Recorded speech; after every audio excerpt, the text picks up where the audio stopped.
পৃথিবীটা নাকি ঘুরছে, ঘুরে ঘুরে অবিরাম শুধুই পাক খাচ্ছে। পৃথিবীটা ঘুরে আর কেটে যায় সময়, 3 মাস পেরিয়ে নতুন বছর হয়। নতুন বছর এলে নতুন সব চিন্তা, উদ্বেগে ভরে থাকে আমাদের মনটা। এতগুলো দিন, ঘন্টা, মিনিট, সেকেন্ড, চিন্তাটা রয়েই যায়, হাউ উইল ইট এন্ড? কীভাবে বছর শেষ হবে ভাবি শুধু আমরা। নতুন বছর নতুন করে জাগে কি প্রাণ ভোমরা?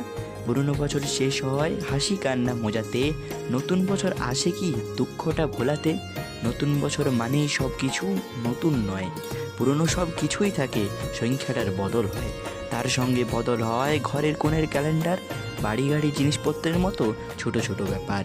সব কিছু ভুলে গেলেও স্মৃতি ভোলা যায় না, স্মৃতিগুলো থেকে যায়, হয় মনে রায় না। কিছু কিছু ভুলে আর কিছু মনে রেখে নতুন বছরে নতুন করে মানুষ নতুন কিছু শেখে। এভাবেই পৃথিবীটা ঘোরে আর কেটে যায় সময়, 3 মাস পেরিয়ে নতুন বছর হয়।